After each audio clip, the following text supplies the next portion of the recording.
show. That said, let's look at a little news. We're going to talk about time travel tonight with Professor Ronald Mallett. It is my favorite topic, as you know. I love time travel. I really love time travel. The whole concept of it, I would love to travel in time myself. God, I would love that. I've followed it. I think I've read everything and seen every movie that one could see about time travel. And it is intense. Let me first give you something you can go and see at artbell.com because it's just breaking news from Peru. A Peru teen has been rushed to the hospital screaming for the devil after becoming possessed. A Peruvian teenager has claimed that she became possessed by the devil after playing with a Ouija board using a mobile phone app. Patricia Quispe from Chosica, that's in the Lima province of Peru, ended up possessed by the devil spirits after using a mobile phone version of the board game. Now, I'm inviting you to artbell.com not just to read this with me, but to see the video of this young lady possessed. Shocking footage filmed at the local hospital shows this young lady thrashing and convulsing while screaming for her mother and shouting out at the devil, "Let her go." Friends of the teenagers say they have downloaded the app over the weekend for, a bit of fun and had joked around about trying to communicate with the spirit world. Upon returning home, her parents noticed that she seemed unwell and eventually called an ambulance when she began convulsing and foaming at the mouth. Thinking that their daughter may have eaten something or taken a drug that would cause an allergic reaction, they, of course, contacted her friends who told them about the Ouija board. In the video from the hospital that you can see at artbell.com, medical staff can be seen trying to restrain the young lady, who is convulsing violently and struggling as she shouts 666, followed by "Let me go, let me go." In another segment, she can be heard shouting, "Please give me my phone." And, "Mom, these doctors don't know what they're doing. Take me home." Ouija boards. Told you about Ouija boards, didn't I? All right, looking at the news briefly, the mother of a gunman who killed 9 people and then himself at an Oregon community college allowed her troubled son to have guns, acknowledged in online posts that he struggled with autism. But she didn't know he was potentially violent. Well, you don't always know that somebody is potentially violent, right? The top U.S. commander in Afghanistan is saying that he's recommending that President Obama change his mind and keep more than 1,000 U.S. troops in the country beyond 2016, just now days after a deadly U.S. airstrike mistakenly struck a hospital, Doctors Without Borders hospital, in fact, during fierce fighting in the north. The Doctors Without Borders people are calling it a war crime. I think the Pentagon is choosing other wording. And this from the Anomalous.com that has got to be listening to the show. Hello, guys. Nick Redfern discusses Dr. Jacobs' new book, Walking Among Us, The Alien Plan to Control Humanity. A tale not of abductions, but about how abductees are allegedly being used to assist alien-human hybrids whose role it is to infiltrate human society. So, we read stories about abductees assisting the hybrids in the real world, driving them about, feeding them, teaching them how to dress and blend in, at baseball games, Kmart, and the Pete's Parlor. It's a scenario that Jacobs himself admits leads to a ridiculous conclusion, but in part 2 of his overview of the book, Redfern points out the similarities between these hybrids and the men in black, which Redfern has studied extensively. Both, says Redfern, have a fascination for pens, are awkward around food, and often look sickly. Redfern has a good point. So, obviously, other people are putting together the very interesting coincidences between Dr. Jacobs and what he's saying and Nick Redfern. I sure did. Ding, ding, ding all the way, right? One more thing. The Russians are helping us to death in Syria. What the Russians are actually hitting with their airstrikes are our CIA-trained anti-Assad rebels. So the fireworks fall all over Syria. And as I mentioned, they're helping us to death. They were supposed to go in there and kill some ISIS characters for us. And they didn't do that. Well, as I mentioned, it is my favorite topic of all time. So coming up, Professor Ronald L. Mallett received his B.S., M.S., and Ph.D. in physics from Penn State University. He worked for United Technologies from 1973 to 5, and in 75 joined the physics faculty at the University of Connecticut in Storrs, where he is currently a research professor of physics. Professor Mallett has published numerous papers on black holes and cosmology in professional journals. His breakthrough research on time travel has been featured extensively in media around the world, and his published memoir, Time Traveler, has been translated into several languages. Award-winning filmmaker Spike Lee has written a script for a feature film of the memoir. So, coming up in a moment, Professor Ronald Mallett and time travel. From the high desert, I'm Art Bell, and this is Midnight in the Desert. Back time, but when you get there, you feel as though it has been turned back. And so if you get the opportunity to go to a third world country, you know, somewhere friendly, for me it was the Philippines, when you get there, it clearly feels like time has been turned back. Now, of course, that is beginning to change, and Asia, the entire Asian continent, is beginning to catch up with the rest of the world. So it's not quite as it was, but you still get that feeling that you're back in time. And time is what we're going to talk about tonight with Professor Ronald Mallett. Welcome to Midnight in the Desert, Professor. Well, thank you very much, Art. Great to have you, and I understand you're back in Connecticut. That's correct. And 3 hours ahead in time. That's exactly right. It's 12:15 for me right now. Actually, 12:13 and 13 seconds, Professor. You said you had a lot of clocks around you. Yes, that is correct. All right. So it has been so long. When did we talk last? It was quite a while ago. You were still like a teenager, right? Not quite, but I had done my research, but it was quite a while ago. I mean, my breakthrough happened at the turn of the century, and I think that it was just not long after that you had interviewed me. Right. All right. So let us begin at the beginning, because so many who are listening now will not have heard you. It's obviously important to ask you why you decided to get even involved with, I mean, here you are, a theoretical physicist, beginning to actually toy with the mechanics of time travel. Why did you decide to become involved in time travel research? Well, it has to do with my father.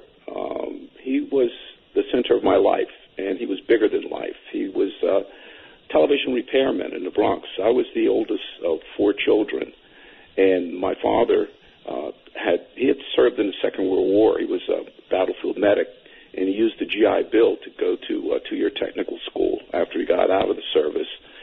And he was very good, I mean, at his job. In fact, he was so good that he he actually repaired television sets for people who were celebrities in New York at the time, like Walter Matthau. I actually have an autographed picture of Walter Matthau thanking my father for fixing his television set. And thing is that even though he worked very hard, I mean, sometimes 2 jobs, he had a lot of time for his family, and that was something that made him endearing to all of us.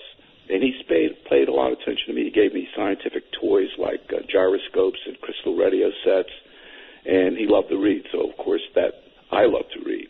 And the thing is that he looked like he was very robust and healthy, and we didn't really know, well, at least the children, my mother might have known, but he had a weak heart, and he died of a massive heart attack, and he was only 33 years old. Oh, my, 33. And yeah. And at that point, how old were you? I was 10 years old. Oh, God. Yeah, and the thing is that prior to that, I had been a rather happy kid and pretty, gregarious. After that, it was like the world was destroyed for me. I mean, for me, it was like the death of Superman. And I went from being a happy kid to actually a very upset, depressed, and lonely kid. And I was just in a fog. I mean, I really didn't care whether I lived or died. And this went on for about a year. I buried myself in my books and science fiction books in particular. And then I came across, when I was 11, I came across the book that changed my life. It was actually a Classics Illustrated version of H.G. Wells' classic, The Time Machine. And when something about just the cover of the Classics Illustrated spoke to me. And when I read the first page of it, it said, scientific people know very well that time is just a kind of space, and we can move forward and backward in time just as we can in space. When I said that, I thought, oh, this is unbelievable. This means that it might be possible to have a machine, a time machine that could go back into the past. And my imagination immediately took flight. I said, this means that if I had this kind of a machine, I could go back and see my father again, yes, and tell him what was going to happen and maybe change things. And then that was the beginning of an obsession for me. I mean, I even went to the point of my mother had kept the old radio and television parts that my father had, and I looked at there was a picture on this Classics Illustrated of their idea of what a time machine might look like, and it had hoops and everything like that. So I put old bicycle tires and everything together with this stuff, and when I plugged it in, nothing happened, and of course. But the thing is that I was disappointed, but I wasn't discouraged because I remembered that it said that scientific people know very well. So I thought maybe that meant that I had to know something about science, although at that point I didn't know exactly what I would need to know. But that would come just a little bit later on because... All right. Let me ask you a quick question, particularly with your reference to your father. As I mentioned, I have read just about everything on time travel, as I guess you have, and I've seen all the movies. And the movie that had to have affected you would have been Frequency. I'm sure you saw Frequency, right? Yeah, as an adult, yes, I of course, and it's one of my favorite movies. Mine too. Because it actually speaks to the theme that's the core of my life, and so yeah, that is one of my favorite movies. You're right. Yeah, I knew it had to be, and even for me, the ham radio part of it was a big connection, but that brought my wife to tears. That was a very, very, very touching movie. Oh, it was. It really was. And the thing is that in that case, he didn't have really control of it. I mean, except for the fact that it was communication through, the ham radio set. But the phenomenon that was causing it was, sun distortion. I mean, that was the premise, yeah. In fact, the opening scene, the northern lights were blazing. Right. And the thing is that for me, one of the things is that, and I think that this is what differentiates a lot of science fiction movies and also science fiction books that made H.G. Wells' work so different, was the fact that he posited a device, a machine. There actually is other early time travel books. One of them is, in fact, was a Connecticut person. It was called Connecticut Yankee in King Arthur's Court by Mark Twain. But there, once again, it was an accidental thing that caused it. And for me, it was the notion of control. And for me, I think that had two different levels involved with it, because death is something that seems like it's out of your control. And the fact that there might be some sort of a technical way of controlling nature, and in this particular case of controlling time, that spoke to me. And I knew that was going to have to be, I was going to try to find a way of actually finding a mechanism that might allow me to manipulate time. Boy, it sure speaks to me, too. And I wonder why so many people are so intrigued by the entire concept of time travel. If I were to answer that, I would say we are locked in this linear, nonstop progression of time, and there seems no relief from it, no escape from it.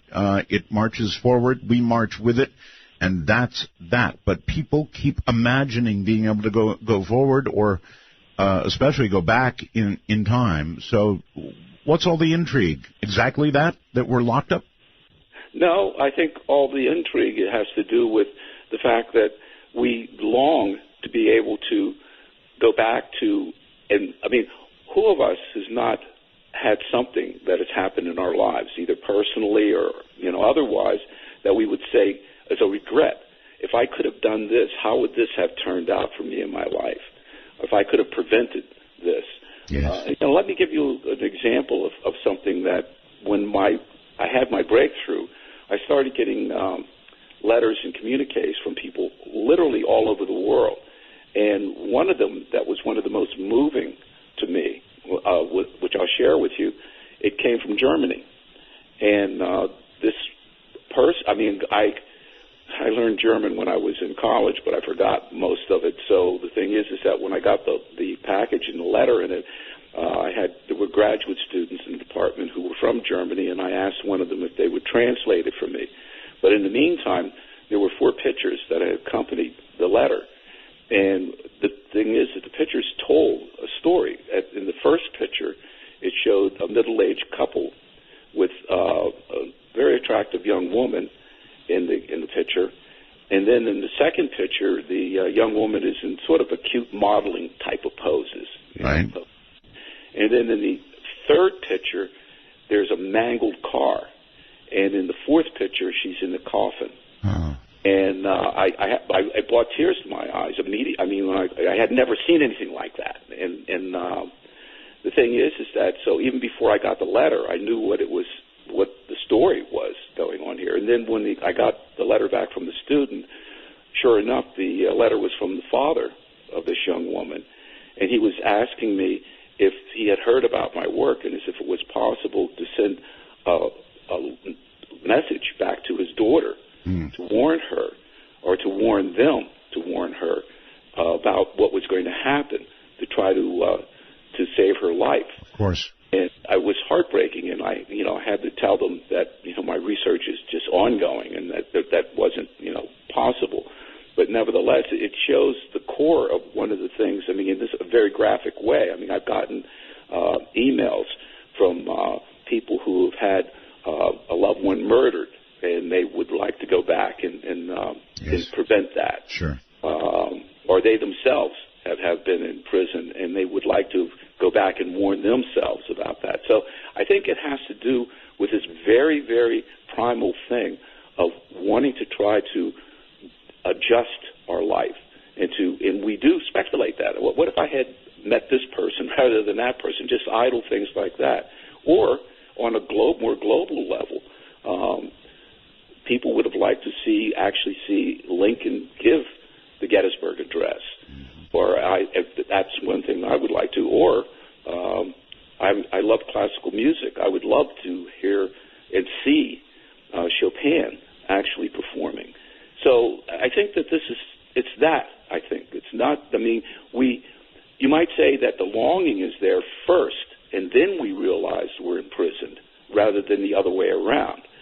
So I think that's the thing. And also, then even when it comes to the future, I mean, who of us hasn't wondered? We think of all the marvels that we have now, wondering about the future when we might even have things like a cure for cancer, a cure for AIDS, a cure.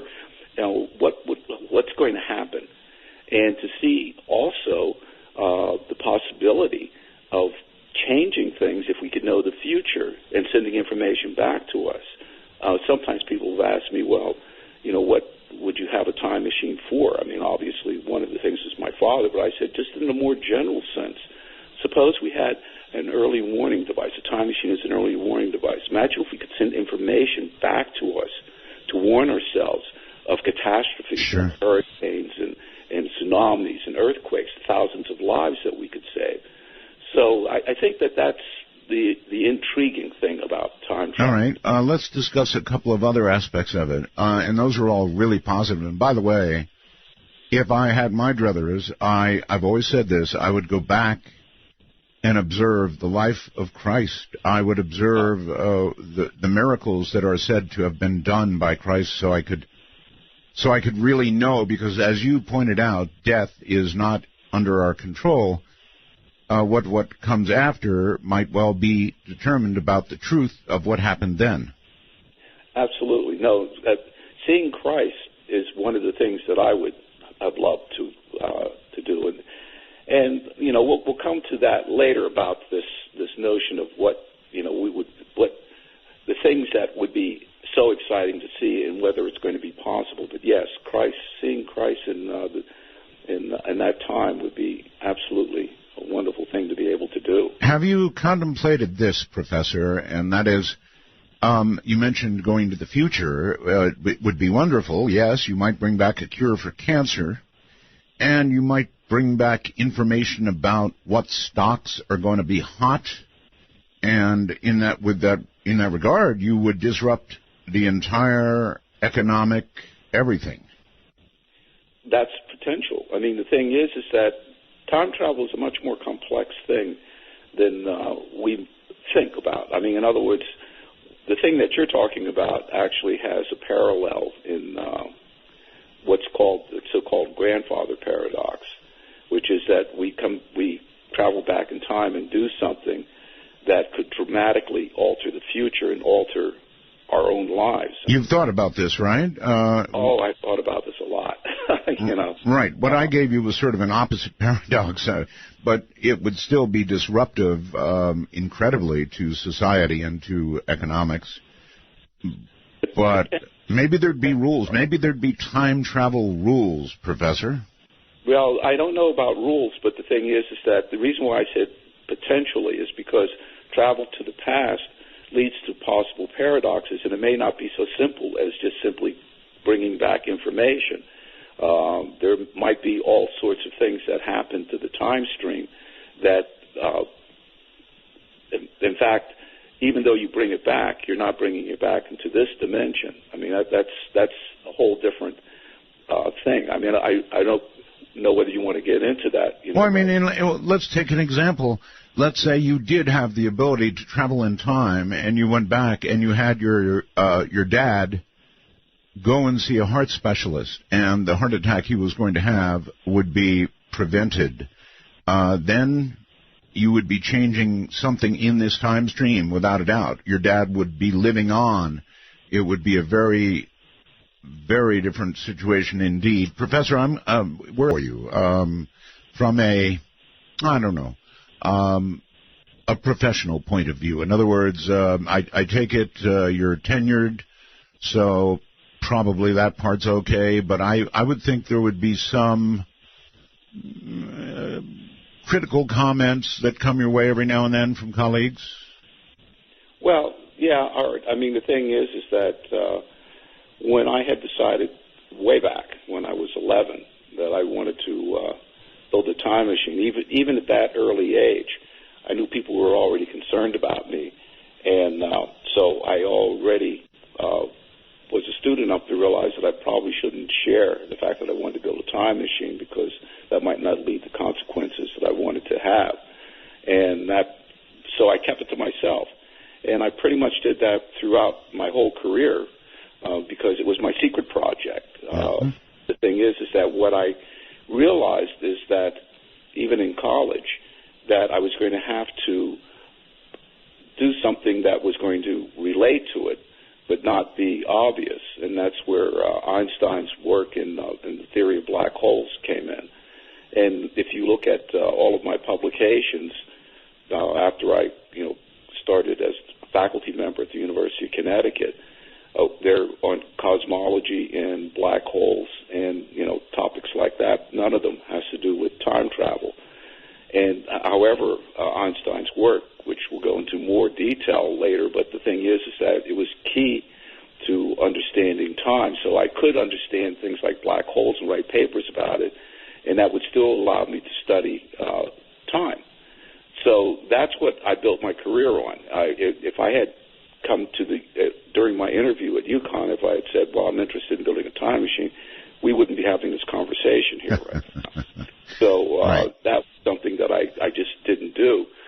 And it wasn't until actually at the turn of the century that I had my breakthrough. And by that time, I was a tenured full professor. And I like to use a really terrible analogy, but being a tenured full professor is very roughly equivalent to being like a made man in the mafia. They're probably not going to be wild about you using that analogy, but yes, okay. You're practically bulletproof. And the thing is that by that time, when I made my breakthrough, I didn't have to fear anymore, so I was able to come out of the time travel closet without fear. But once again, since my work was rooted in Einstein's theories of relativity, that provided a sound foundation. So when I published my papers, and I should mention that the papers for physicists, when people don't realize sometimes how the publication process goes in the sciences, but when you submit a paper for publication, it doesn't just automatically get published. It goes to an anonymous referee. And they're anonymous for a reason, because they can be critical without any comeback. Sure. And the thing is that the referee judges whether or not it's scientifically sound, mathematically sound, and it can be accepted or rejected. And the thing is that I've had, fortunately for me, many more papers accepted than rejected, but I have had, both things, and that keeps the science at a high level, as a matter of fact. So I knew that when I was writing these papers, the later papers, that they were going to have to be scientifically and mathematically sound. So the critics that I have within the community they're not critical of the physics and mathematics of my work. What they're critical about, and I actually agree with them on many of those points, is the technological feasibility of achieving what I want, which is a different statement from whether or not it's mathematically and sound as far as the physics. All right. May I, for 1 second, divert your attention? We'll come right back here. But since you're a theoretical physicist and we haven't talked in all this time, we now have this spooky action at a distance, I believe Einstein called it, quantum entanglement, which is fascinating, impossible stuff. And presumably throughout any distance you would care to name, these things flip and flop together once they've become entangled. Now, there is kind of a new twist in the entanglement world, if you've done the reading, and I'm certain you have. It's called a quantum twisting, in which they find that instead of a full flip or a flop, there can be a kind of a partial one with a twist. And the twist in this is that they think that it might be the key to communication at faster than light, in fact, instantaneous communication. So I wonder if you have any comment on all of that, or maybe you can help me understand quantum entanglement's abilities in the first place. I ask everybody, so if you can't, you can't. Oh, no. I mean, the thing is that it was actually known at the beginning of quantum mechanics. I mean, it's just within the public imagination fairly recently, but it was actually known way back. I mean, when one of the founders of quantum mechanics was a man named Erwin Schrödinger, who came up with a formulation of it back in 1926. Yes. And he realized that was an aspect of it. And it's really not so strange as it sounds. I mean, the thing is that in quantum mechanics, systems, if they are created together, they're a unit. And as far as the mathematics of quantum mechanics is concerned, even when you separate them at a spatial distance, they're still entangled because they were a unit. Okay, that's the important point. It's just not arbitrary, but they had to have been a single unit to begin with. So that's actually, and that's used in some small ways in a lot of electronic devices. But the thing is that it's become much more well known because of the fact that it seems to imply, and one has to be careful. We haven't had communication with it yet. I know. Implication, but it is not the same thing. And when it comes to relativity never said that things can't be faster than the speed of light. What it said is that you can't send information, okay, faster than the speed of light, which is a different thing. And because the universe itself actually can expand faster than the speed of light. That's something that people aren't aware. So, but once again, that hasn't been done in a controlled way. It'll be fascinating if it is, but that's, as I said, it's part of quantum mechanics. Well, entanglement up until now, and what we knew about it wouldn't allow communication, but with this new quantum twisting they're talking about, they have hopes that might allow communication, which would be really, really, really intriguing. I don't know if any of this has and or bears on your work in any way, and perhaps not. I just wanted to ask you about it, that's all, and get your comments. Sure. No, not directly. It doesn't affect my work. My work is actually based on manipulating space and time in a different way. And in fact, the thing that you're talking about actually is not a part of Einstein's general theory of relativity, just part of what is the basis of my work. It seemed to just sort of annoy Einstein, and so that he called it spooky action distance. Anyway, back to what... Well, I should mention the reason why is because the very foundation of the special theory of relativity was to, in a sense, deal with signals that could seem to go going faster than the speed of light. I mean, you have to realize that the foundation of Einstein's general theory of relativity, it was to solve a problem that was in Newton's theory of gravity. In Newton's theory of gravity, it had predicted, and this was, over 300 years ago, that gravity could travel faster than the speed of light. And Einstein developed a general theory of relativity in order to take care of that particular problem. In other words, to make sure that gravity was consistent with the theory of relativity. So this notion of instantaneous action at a distance was actually in physics many, many, many years ago. It's just that quantum mechanics brings it up in a different form, but it actually has been part of the root of other aspects of physics for a very long time. Okay, let's go back to what you're doing, and you're working with light, and I think you're working with lasers, and I believe that you are building a time machine. Now, that's getting way ahead, but I want to let people know that you're not just toying around with ideas, you're building hardware, right? Well, I should say that we would like to build hardware. I mean, as you pointed out, I'm a theoretical physicist. I mean, it's really important to distinguish between theoretical and experimental physics. Of all the various sciences, there is a precise division of labor in physics. Chemists and biologists pretty much go back and forth, but in physics, it really is there is that precise division. And Einstein, for example, was a theoretical physicist, and he came up with the notion of E equals mc squared. Mm-hmm. What people don't realize is that when Einstein developed that equation, neither he nor anyone else knew. It implied that if you have a small bit of matter, you could create an enormous amount of energy. The question was, technologically, is this possible? And even Einstein wasn't sure whether it would be, technologically possible to do that, even though the equation says that this is a Once he figured that out, Professor, do you think that he's sorry that he didn't bury it? No, not really. I mean, it's much more complex than that. It wasn't that. You have to remember that when he wrote the famous letter to Roosevelt, he very much felt that the German scientists were on the verge of developing an atomic weapon. And for him, he would have had no problem whatsoever with it having been dropped on, the Nazis, in Germany at the time. He just wouldn't have. That's important to keep in mind. When he found out that their project wasn't working, and that when the bomb was dropped on Japan, that's when he felt a bitterness about it. Yes. But it wasn't about the use of the bomb per se.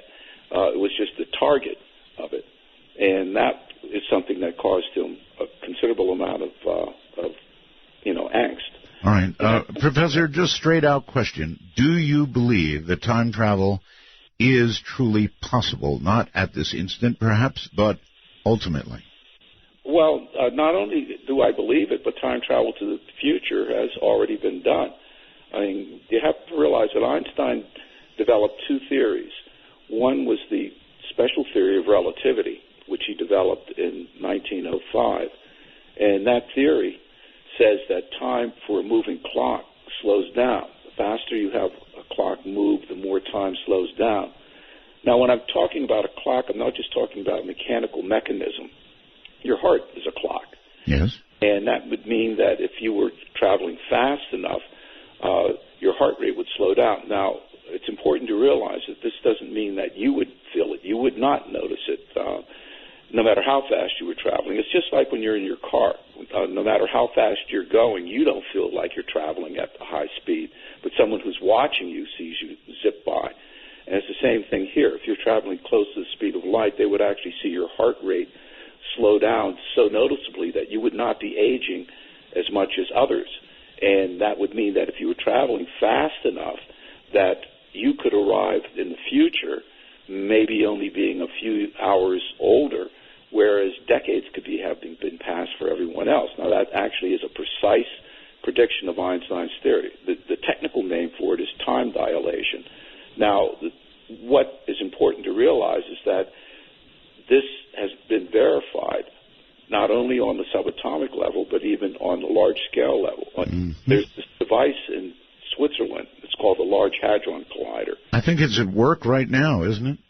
Well, right now they're staging, they're renovating it to go to turning it back on. But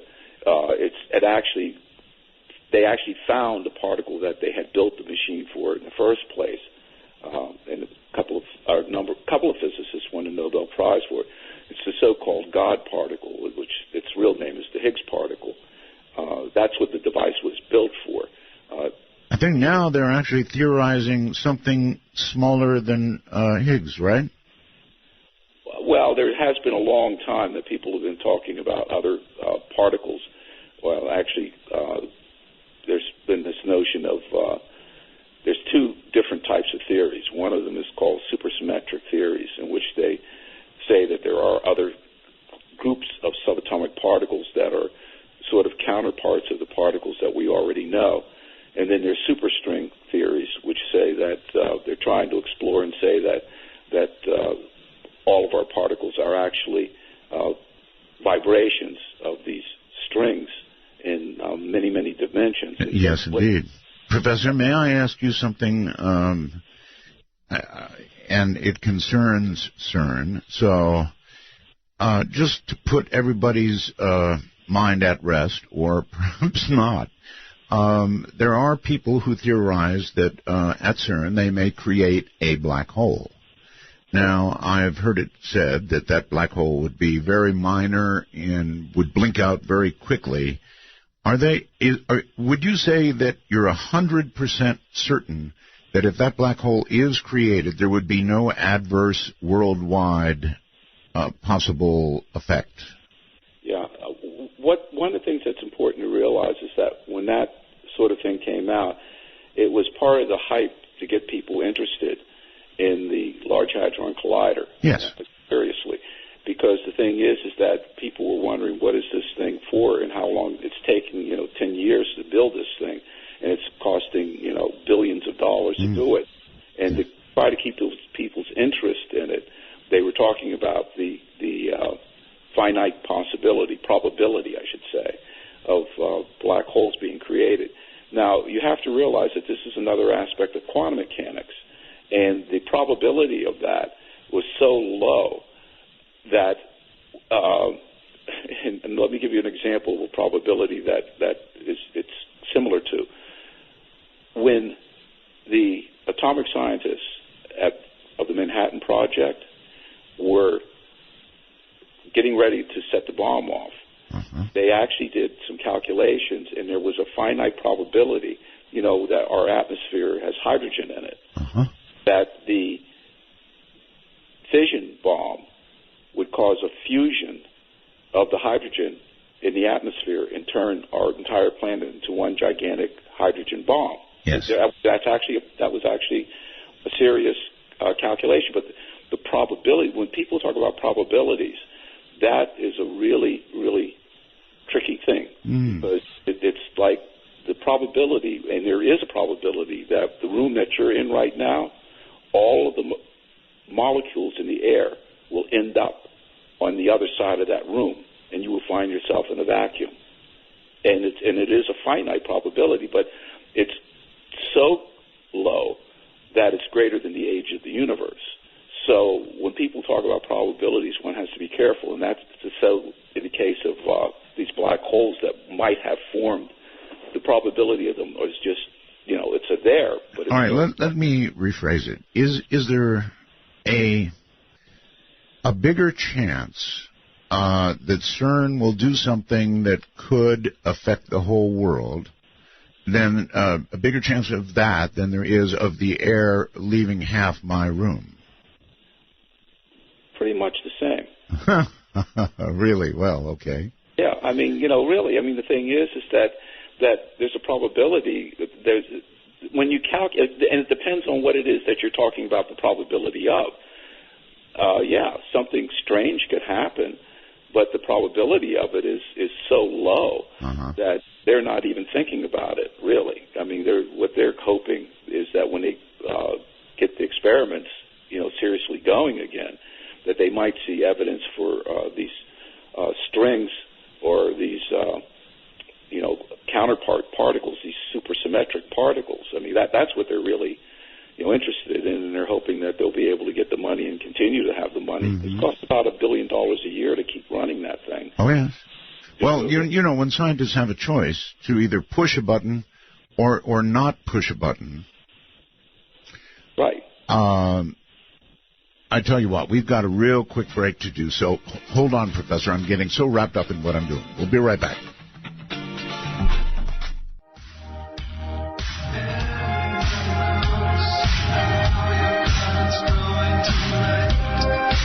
From the Kingdom of Nye in the high desert, this is Midnight in the Desert with Art Bell. Please ring Art's Bell at 1-952-225-5278. That's 1-952-CALL-ART. Interrupting my own announcement. I'm not saying my music is loud, but I just recently noticed that the water in the bathroom adjacent to me is sending out rings from the center in the sink that are perfectly timed to the bass of the music that I'm running in this room. That tells you how I handle my music here. Now, the other thing is I just about blew a break, and I get so wrapped up in this topic that, that's another effect of time. So totally wrapped up that everything else goes away. I'm listening to the professor and didn't even think about a break coming up. Fortunately, a little whisper in my ear corrected that.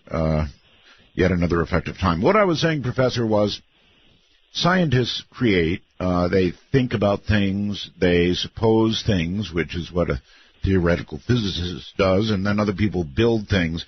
And then once built, even though there is a possibility of perhaps something going wrong, I don't know, the atmosphere igniting, whatever, they do end up pushing the button. And while that generally works out well, there may come a day when it may not work out as well. You would concede that? Well, yes, but that's what can happen when you get in your car. Oh, sure. I mean, the thing that you have to realize is that, anytime we're dealing with, the mechanics of nature, something can potentially go wrong. I mean, we've seen that with space flight at NASA. Oh, yes. So it's the question is that what is the likelihood? And, when you get in your car, you think that it's pretty much going to go, but it's actually it's much more likely that something's going to go wrong with your car than something's going to go wrong in the Large Hadron Collider. That's the real science of it, because the precautions that they take as far as safety precautions are concerned. But now you're talking about, phenomena unexpected phenomena that can occur. That's right. That's something else again, because we're being bombarded by cosmic rays. And these cosmic rays, some of them have energies that are absolutely incredible, and they could be raining down things that we don't even see in particle accelerators yet. So they could be causing strange phenomena that we don't even quite understand yet because of that. So it's these machines allow us to have so much more control of what it is that we're dealing with. And but what's happening out in nature is something else again. And that's one of the things that makes science the exciting thing that it is. Listen, I'm on your side. I'm a button pusher. I'm just sort of thinking ahead here that one day, as we push limits, we could get an unintended consequence. That's all. Oh, that's very, very possible, but that's always so. I mean, you have to remember there was a time before radio and television. No, not before radio. I said, no, not before radio. Oh, right, right. And the thing is that it's already has unintended consequences. I mean, this is part of the way in which when we try to control nature, that this is part of what happens, but it doesn't mean that we stop exploring. In fact, that's right. I consider many things on television to be unintended consequences. Reality TV. There's. Yeah, I have to agree with you about that. All right. Look, I would like to get to your breakthrough. You had a breakthrough. What exactly was it? Well, the thing is that in order to talk about the breakthrough, I have to back up. Okay. And go into, what is the foundation of the breakthrough. All right. Otherwise, the breakthrough itself won't make a lot of sense. All right. And once again, I'll go back to, because you asked me earlier about the possibility of time travel itself, and I was mentioning the special theory of relativity. Yes. Which says time slows down for a moving clock, and I was mentioning the Large Hadron Collider, and the fact that what we know is that this effect really does happen because subatomic particles, there are some of them that disintegrate after just a fraction of a second, millionth of a second. And you might say that they have an internal clock that says, well, after so much time, boom, they're going to just simply disappear. And what happens is that when we accelerate them in something like the Large Hadron Collider, we can make these particles go close to the speed of light. And what we've been able to find is that we can make them live 20, 30, 40 times longer than they normally would. In effect, what we've done is send these particles into the future. And we've actually been able to do this on a human scale, but at a much smaller rate. There was an experiment that was done in 1971 at the Naval Observatory, U.S. Naval Observatory, in which they took two atomic clocks. One was kept at rest at the Naval Observatory. The other was put on an ordinary passenger jet and flown around the world. When they brought it back, they found that the atomic clock on the passenger jet had actually slowed down. Mm-hmm. It had lost time in exactly the way Einstein predicted in the special theory of relativity. This means that this plane actually flew into the future, but by just fractions of a second, because even though it was traveling at the speed of sound, that's very, very slow compared to the speed of light. Mm-hmm. And when we have planes and rockets, or when we have rockets, rather, that can go close to the speed of light, and NASA does work on some of these rockets. They have exotic names like ion engines. Then we will eventually have the effect that when astronauts go out into space, if they're traveling close to the speed of light and come back, only a few years may have passed for those astronauts, but they could have arrived, decades into the far future, that travel. And in fact, there was a movie, one of the science fiction movies that's one of my favorites that got it right. It was the original Planet of the Apes with Charlton Heston. They thought they had landed on another planet that was ruled by apes. What had happened is that what they realized later is that they had been traveling so close to the speed of light that they had actually landed back on the Earth in the distant future. But they didn't realize that because things, they thought they were in this weird planet. So that effect is travel to the future, and we actually have already been able to do that. As I said, on a human scale, it's going to be a while until we can do it, but we can do it. It's time travel to the past that I was interested in, and you can't do that from the special theory of relativity. So once again, the special theory of relativity says that time for a moving clock slows down, and that allows for time travel into the future, which we already have achieved, just not on a dramatic scale. Now, time travel into the past, how does that happen? Well, Einstein's general theory of relativity does not have to do with speed. What Einstein's general theory of relativity says is that time is affected by gravity, and that's part of the key of my work, because what Einstein meant by that was that the stronger gravity is, the more time slows down. That means a clock here at the surface of the Earth, where gravity is stronger, is actually ticking slower than a clock at high altitude. And that's important to realize that. And we actually know that effect is real. As a matter of fact, our GPS system works because of Einstein's theory of gravity. All right, if I'm following what you're saying, would that suggest that with enough gravity, you could slow time dramatically and right. Essentially go into the past? No, into the future.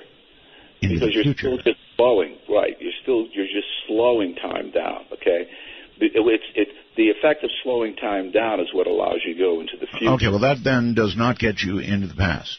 No, but the point is that what it says is that you can actually, in this, I don't have enough time to go into it, but what this is associated with is the fact that in Einstein's theory, gravity, the force that we call gravity, is actually not a force at all. It's actually a bending of empty space. The sun, for example, bends the empty space around it. The analogy I like to use is that if you think of space as being like a rubber sheet, like a small trampoline, and if you put a bowling ball on it, you can get the rubber sheet to bend. Okay. If you take a marble, and you can actually put the marble in, it will go towards the bowling ball. But if you make the rubber sheet transparent, it would appear to you as though somehow the bowling ball is pulling directly on the marble, but it's not. That's actually rubber sheet. And that's what Einstein said that gravity is. The sun is actually bending the empty space around it, and the Earth is just moving in that. In fact, you can actually do that with the rubber sheet, with the marble. If you take a marble and sort of give it a sideways motion, it'll actually orbit around the bowling ball like a skater on a roller derby ring. And what the Earth, fortunately for us, when the solar system was formed, the Earth had this sort of a sideways motion, and so it's moving around and around the warp space.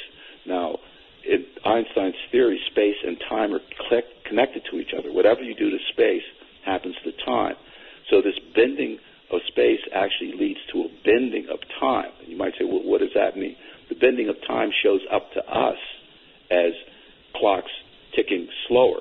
So gravity is a bending of space and time. But if you can bend space, then you can actually maybe finally twist it. In fact, if you have a rotating star will not just simply bend space, it will actually twist space.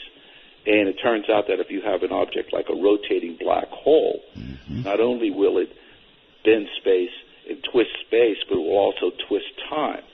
And it's that twisting of time that gives you the possibility of growing back into the past, because if you think of time normally as a straight line going from the past, present to the future, which we all are moving along that line, that invisible dragging of us into the future that we were talking about, that if you could twist time into a loop, then you could go from the past, present to the future. Are you referring to something like a pulsar? Well, pulsar is not a rotating black hole. Pulsar would cause some twisting of space and time, but not dramatic enough. A rotating black hole is a much, much more dense object, and it would actually cause a twisting of space and time. Pulsar is actually a neutron star, which is a state that's a little bit before you get to a black hole state. So, but we do know that there are rotating black holes out there in space. We just haven't got, we can't get to them. But the thing is that if we could, since you have this twisting of time into a loop, and as I said, along this loop, you could go from the past, present to the future, but you've made time into a loop, so you could go from the future back into the past. So Einstein's general theory of relativity allows for the possibility of bending time and twisting time. And it's this twisting of time that's part of the core of my work. And so once again, what I realized in Einstein's theory, Newton's theory, the only thing that can create gravity is matter, okay? And that's it. In Einstein's theory, not only can matter create gravity, but light can create gravity as well. Even though light does not have mass or matter, light has energy, and the energy of light can actually create gravity. And that was the core of my breakthrough, because I realized that in Einstein's theory, since gravity can affect time and light can create gravity, then light can affect time. That was the core of my breakthrough.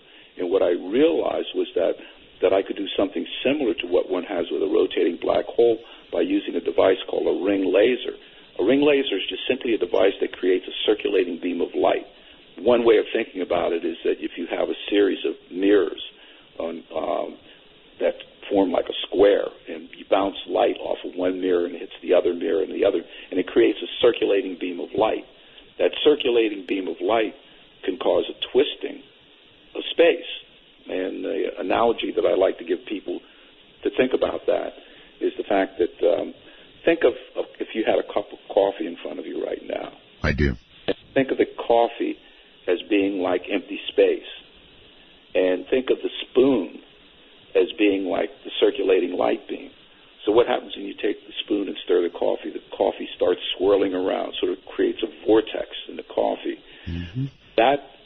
What will happen in empty space is the circulating light beam will actually cause empty space to get swirled around. You'll actually be able to create sort of vortex in empty space. Now, you might say, well, if it's empty space, how do I see it? Well, let's come back to the coffee. If I throw a coffee bean in there, then what will happen is that as I'm stirring the coffee will drag the coffee bean around. So I could see the effect of the spoon stirring the coffee by seeing the coffee dragging the coffee bean around. The thing that plays the role of the coffee bean in the experiment that we're talking about would be a particle called the neutron, which is part of every atom.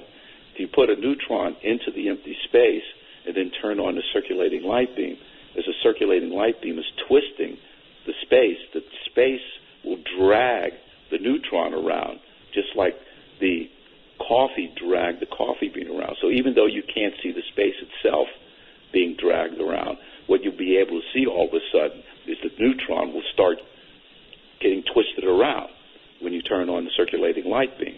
So that would tell you that space is actually being twisted.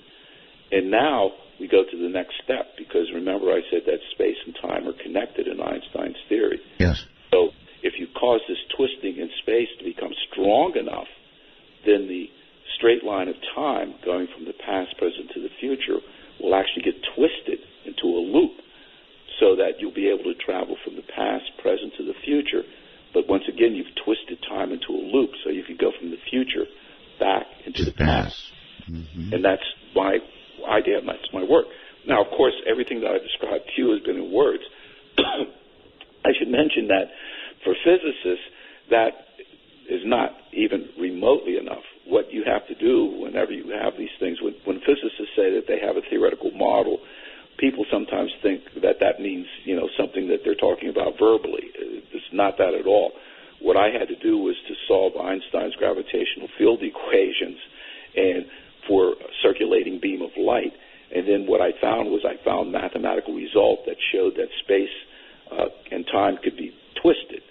So that is what I actually had to submit as far as a paper, was a mathematical model. I have to emphasize that because, once again, I have people saying, oh, gee, that's something that, you could have thought of. Well, once it's out there, then, yeah, it seems clear. But you have to actually develop a mathematical model to actually show this in order for it to mean something to physicists. I understand. Have you worked on any practical application that would demonstrate the theory?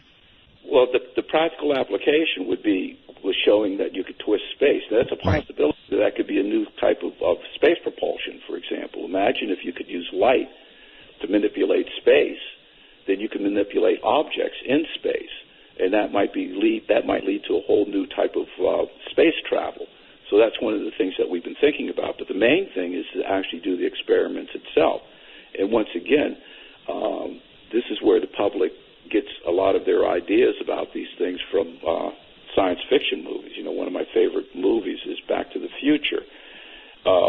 In real science, and once again, we were talking about the Large Hadron Collider, the prediction of that, the Higgs particle, was over 40 years ago, and it took 10 years to build this Large Hadron Collider at a cost of $10 billion, and all of that was just to smash particles together to see if they would give you this Higgs particle. I mean, that sounds simple, that you smash particles together, if they get enough energy, that it might create this Higgs particle. Actually, Professor, I'd heard that even though they claim to have found the Higgs particle, they haven't actually seen it. In other words, it had to be identified by its absence in a littered group of particles. I mean, that's not a good explanation, but that's what I read. Oh, no. The thing is that many experiments, you're not seeing the particle directly. What you're seeing is the decay products of where it was. Right. I mean, you're seeing things. What's done is the prediction is that this particle will actually disintegrate and give you other things. And so you don't have to see the particle directly. Right. What you have to see is those other things, and that's just the same thing as seeing it. So that's just part of the normal process of it. But in any case, this thing costs $10 billion, and just for the funding that we're looking at for just the feasibility study, and the feasibility study wouldn't be to show time travel. What it would be is the first show that you could use circulating light to twist space, which is a whole new effect in itself, which, as I said, could lead to a possibility of a new type of space propulsion. But just the feasibility study for that, and by that it means computer modeling, looking at laser arrays. And I should mention that I have an experimental partner. He's a laser physicist. He's not a specialist in relativity, but he's a laser physicist. His name is Chandra Chowdhury. Yes. And he's a research professor at UConn. And he became interested in my work and in experimentally verifying my work. But just to do the feasibility study is going to cost $250,000. And that may sound like a lot, but it's actually, minor when it comes to scientific experiments. And what we're looking at is trying to get the funding just to do that. And what happens is that people are dismayed because they think that, well, this is going to lead immediately to a time machine. It's not. That's not the way real science happens. Well, that would not just dismay me. I would be very excited about that. I would love to see that happen. And I should add that since we're talking dollars here, yes, $1 billion is a lot of money. But I just read an article indicating the United States plans to spend $1 trillion on updating our nuclear arms. So it's all relative, if you'll excuse. Yeah, well, that's right. I mean, so the thing is that, but that's the stage that we're in right now, is trying to get the funding for showing that, the feasibility study for showing that circulating light will cause a twisting of space. If we see that, then this will allow us to go and do the experiment itself, and that experiment will probably cost many millions of dollars more, but we won't know how much more until we do the feasibility study. Then, if the experiments show that we can twist space by using light, then the input from that we would use to see what would be necessary to cause the twisting of time, and that is going to be cost even more millions of dollars, and that's down the line. So we're talking about something that's going to happen over a long period of time, and this is the way in which science progresses. And that's okay. I mean, the thing is that even with planes, with flight, one of the things I've always been surprised about is that most of the documentaries that I've seen about the Wright brothers, they do a good job of talking about their background and everything as bicycle mechanics, and then they talk about, flying the plane at Kitty Hawk. I've only seen one documentary that mentions in detail the fact that these two brothers actually did science and engineering things prior to that. What they did was build a small wind tunnel to look at wing configurations. That's very practical engineering. That's what they did in order to get the correct, flight characteristics sure. necessary. And what I'm doing is sort of like the wind tunnel stage. What I'm trying to get the funding for is showing the twisting of space is like doing that. And then from that will allow us to see what it is that we need for the twisting of time. So the theory is there, and and as I said, I actually have a partner, experimental partner, that's interested in it. And I'm trying to get people who are experts in neutrons to become interested in that part of it, because that, as I said, has applications that are independent of time travel, just simply a new prediction about how circulating light can cause a twisting of space. Yes, Professor, if you were able to do that, would it be easier to attempt to send information through before anything else? Oh, yeah. I mean, that's the only thing we were interested in. I mean, I'm not interested at all in sending people through time. And, why not? Well, number one, it doesn't serve any purpose, and it's actually, we call ourselves the information age. Sending a person back is like, that sounds romantic, but sending information back is vastly more important than sending a person back. I mean, sending a person back as I said, that's fun for us.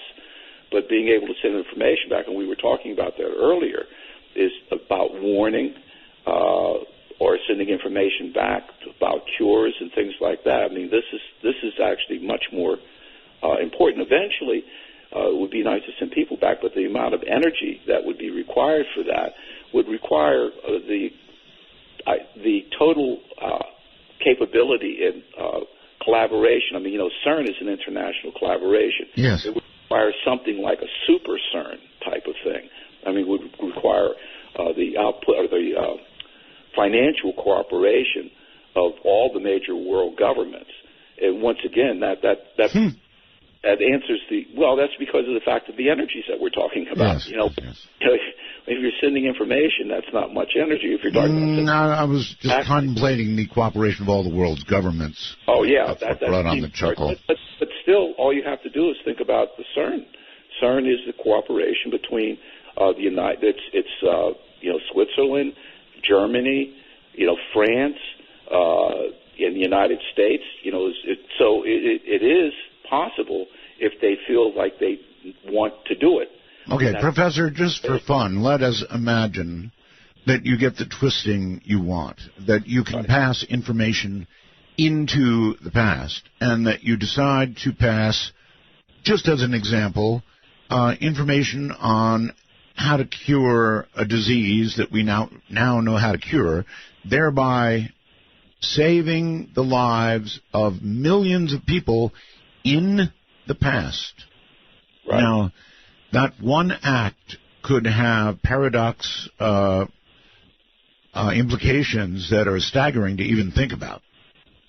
Well, that's the reason why I said that time travel to the past is a much more complicated and subtle thing than time travel to the future. There are no paradoxes with time travel to the future, but when you're talking about time travel to the past, it brings up the specter of what we call the grandfather paradox, which has very, very many forms, but the most basic of it is if you go back to prevent your grandparents from meeting each other, then they don't have your parents, and if they don't have your parents, then your parents don't have you, so how do you go back and change the past? I mean, that's... But all of these other things you're talking about have that aspect to it. And you have to realize that, once again, quantum mechanics has led to a possible resolution of this notion of the paradox. You know, what we've been talking about mainly, except when we were talking about entanglement, has been relativity. Quantum mechanics, there's two pillars of modern physics. One is relativity, the other is quantum mechanics. And when you bring quantum mechanics into the mix, you actually have a whole different thing happening. And let me clarify that. Back in 1957, there was a physicist at Princeton named Hugh Everett III, and he was looking at what happens if you apply quantum mechanics to the universe as a whole rather than just to simple systems.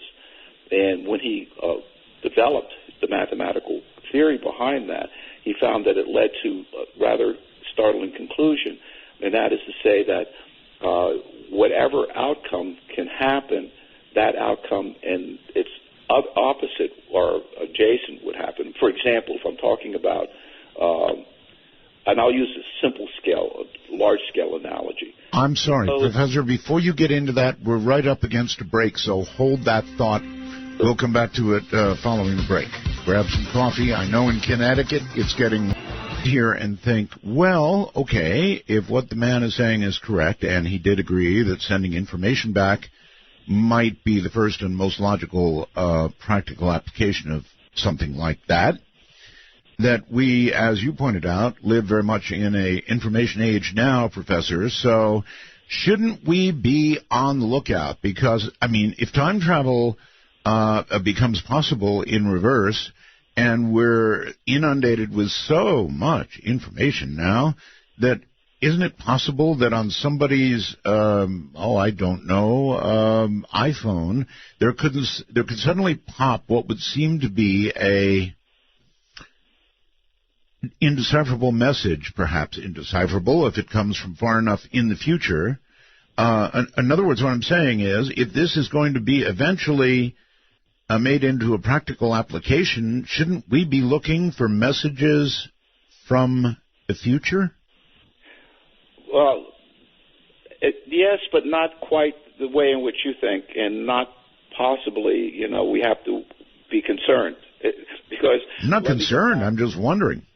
Oh, no, but the reason why I'm saying concerned is, and you'll see what I mean by that. Remember what I was saying about the grandfather paradox? Yes, I do.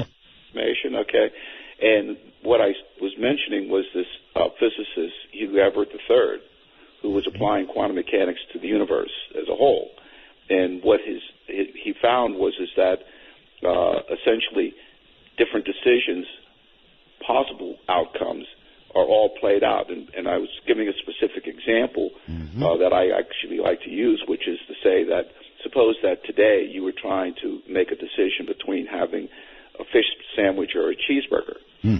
At the instant that you decided to, let's say, have the cheeseburger, there would be an Art Bell in a parallel universe that has chosen the fish sandwich.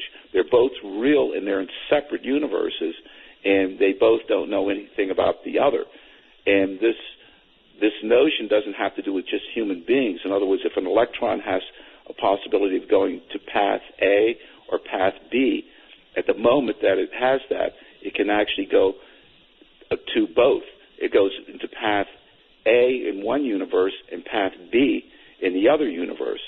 So this notion of, it was originally called many world theory, but now it's more popularly called parallel universe theory. Mm-hmm. But it's a very important and possible process that quantum mechanics opens up. Now, when Everett was looking at this, he was just looking at this as a possibility that was consistent with quantum mechanics. It turned out that many years later, there was a physicist in Oxford. His name was David Deutsch. And David Deutsch decided to apply this to, mathematically, to see what would happen when it was applied to time travel.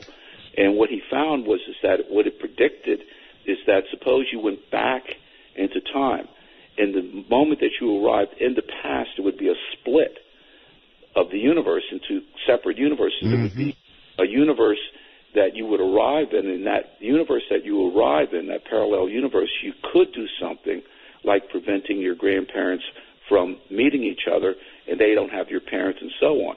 You would just find yourself in a strange universe that you were never born into. However, remember I said there was a split.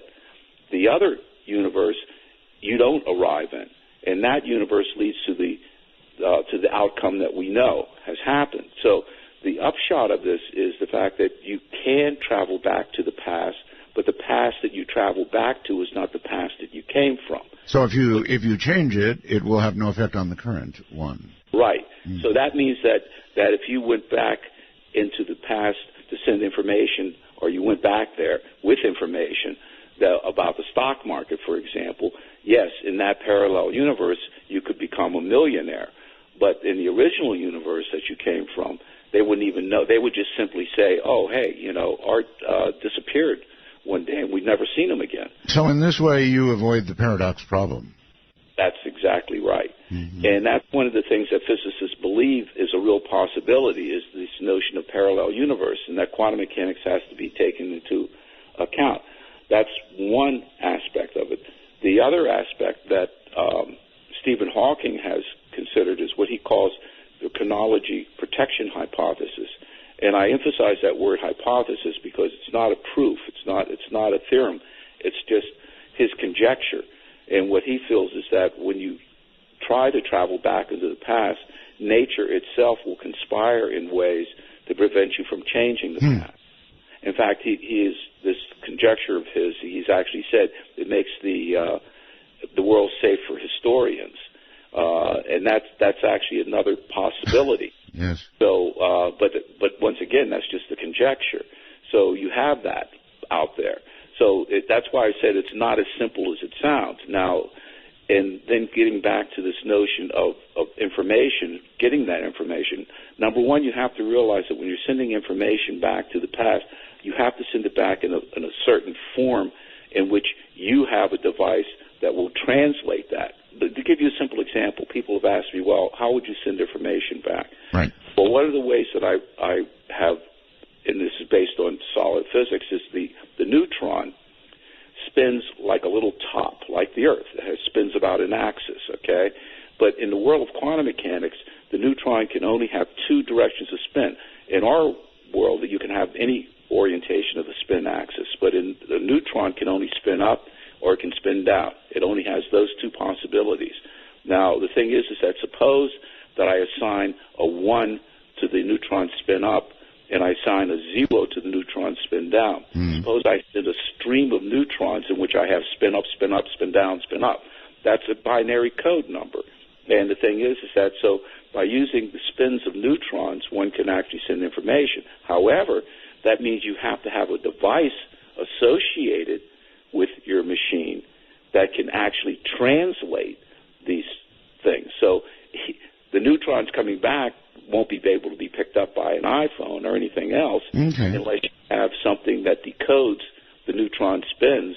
Okay. And then, All right. So then, if that's so, then if the scientists, Professor, at CERN, one day while looking for Higgs or something smaller, find some of these rapidly vanishing particles actually spell out, hey, you better quit this now, they should pay close attention to that message?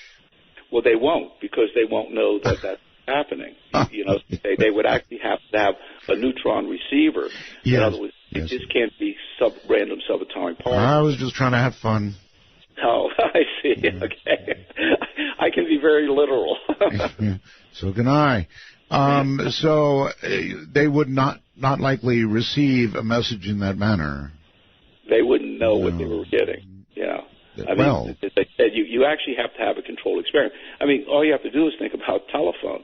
I mean, Alexander Graham Bell had to have a telephone receiver in order to send his telephone message. And we have to have a radio receiver in order to get a radio signal. You actually have you can't just get it with anything. In other words, you have to know. You have to have a device. Excuse me. No, that's quite all right. Let me try a question very quickly. Just throw it in. Is it possible that parallel universes may be detected by gravity waves? Not necessarily, because the thing is, you have to remember that parallel universes, by their nature, means that they split off. So you wouldn't know that that it was a parallel universe out there. And in fact, that creates a problem. Well, you wouldn't know except for the possibility of some gravity waves that would seem to make it when nothing else would. Well, I mean, the thing that it might explain things. It might explain things that we were wondering about. Why would this happen? In fact, that's what we think that parallel universes do. I think that's the theory. When it was originally developed, as I said, it wasn't developed for time travel. It was developed to try to see what happens whenever you apply quantum mechanics to the universe. And what it implies then is that things that we see right now that are strange could be the result of a parallel universe. But the problem is that it's hard to control that as an experiment. One of the things that one would, and that's why I said one has to be careful with the messages one does get. So let's just suppose for the moment that we now have things set up that we can receive information from the future. Okay. Okay. Here is the paradox and the problem. Now, it's not a paradox, but it's a problem. We get a message, okay, from the future. How do we know that message is from our universe or a parallel universe? Because we don't necessarily know, because the information that we could be getting, since it's from the future, it could be coming from a parallel universe. That means that we may or may not, we might have a new level of uncertainty about whether or not to act on that information. Because if we act on it and it's from our universe, that's fine. But if we act on it and it's from a parallel universe, that might not be fine. Why not? Well, because it could actually be counterproductive. It might actually say, it might be from a parallel universe saying, giving us information that, this is going to happen. And it's happening in their universe, but it's not happening in our universe. And so we're taking precautions, or we're making decisions based on information coming from another universe that isn't going to be helpful. In fact, could be catastrophic if we act on it in our universe. Well, it'd probably be something like, do something about global warming now.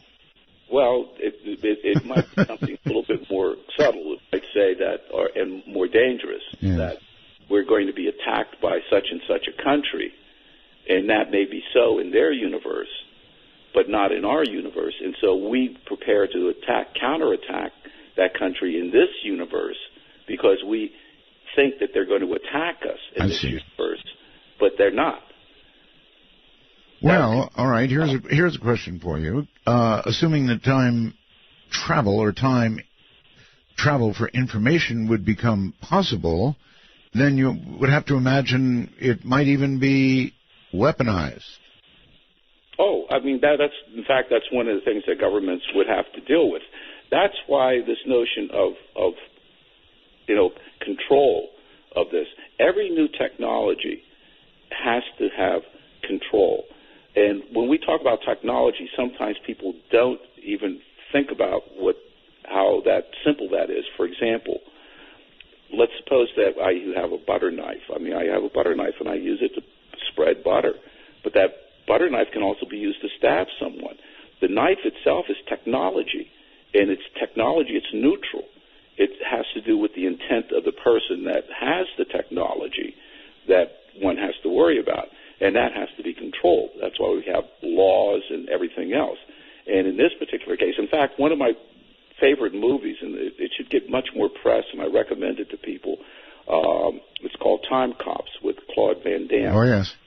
And the thing is that it's a good representation of what will have to happen when time travel comes online, because you actually have this international organization. It was to protect, the time stream, essentially, and you had time enforcement officers and all of that sort of thing. And that's going to be the sort of thing that has to happen. The other aspect is that the technology is going to be so expensive and so, it's going to be, let's think of nuclear power. None of us have our own individual nuclear reactors, and we never will. I know. I've always wanted one. Right. And the thing is that when time travel comes online, it's going to be technology of that level. So people aren't going to have their own individual time machines, that they're going to be able to scoot around in. And it's going to be something that has to be controlled on a government level.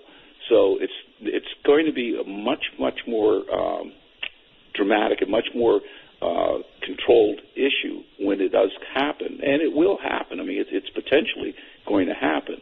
Whether I'll see it in my lifetime, I'm not sure.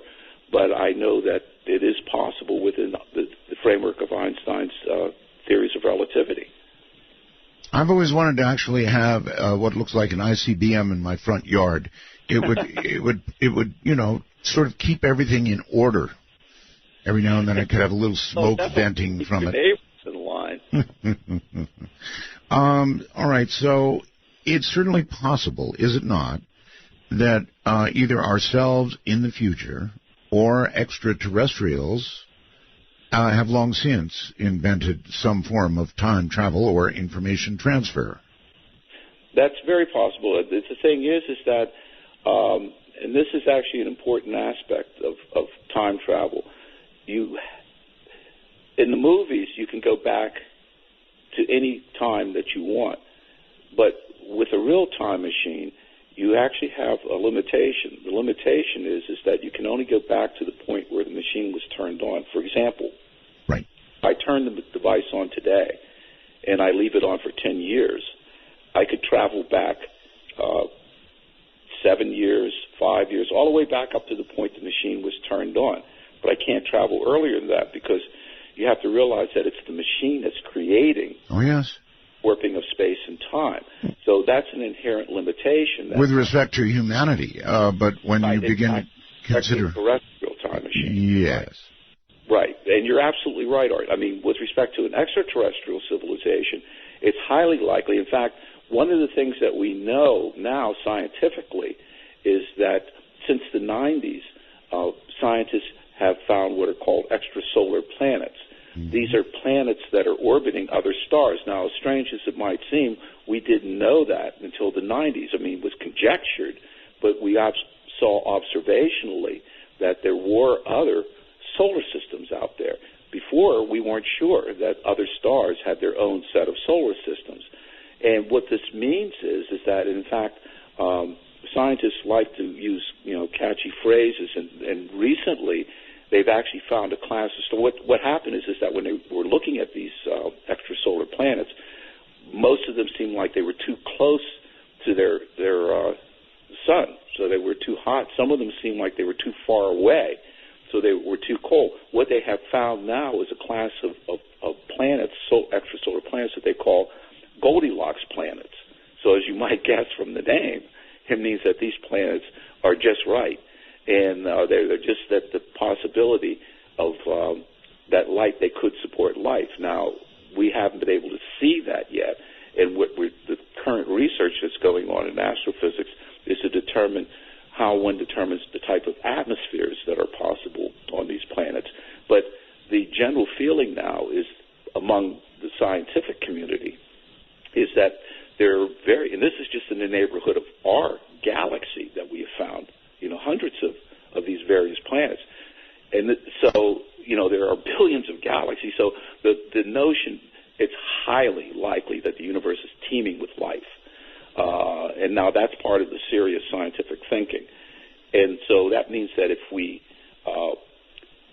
encounter, there's probably some of these civilizations that are much more primitive than us, but it's highly likely that there are civilizations out there that are more advanced than us.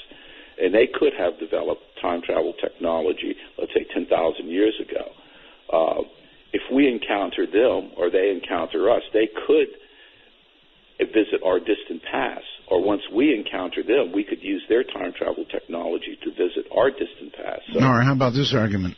They have done it, and they have tampered with us. Well, the thing is that that's a conjecture. Yes, it is. But it's not beyond the realm of possibility. No, it's not. So yeah, it's a possibility. The thing is that once again, as a scientist, I have to see verifiable proof, but it is not beyond the realm of possibility. All right, hold tight, Professor. To join in the conversation, or if you formed a question as a result of all this, here's the way you get to us. Our national number, which, these modern days, we used to have 800 numbers. Not really necessary. Most people have plans that cover U.S. Canada calling free. So our national number is area code 952-225-5278. 952-225-5278. Beyond that, if you would like to call us from North America on Skype, that's doable. It is doable. Just put us in your phone or tablet or whatever, computer, as in Skype as MITD51. That's MITD51. If you're calling from outside North America, we are MITD55. Once again, MITD55. And once again, here is the professor. So, Professor, you've got a book, right, called Time Traveler. That's right. It's Time Traveler, and its subtitle is The Scientist's Personal Mission to Make Time Travel a Reality. And the book is both a memoir and a popular science book. It talks about black holes, wormholes, cosmic strings, lasers, quantum mechanics, and relativity, yes, as well as the personal story, my motivation, which I just talked a little bit about. But I also go into much more detail about the ups and downs, because after my father died, we plunged into poverty, and it was very, very difficult.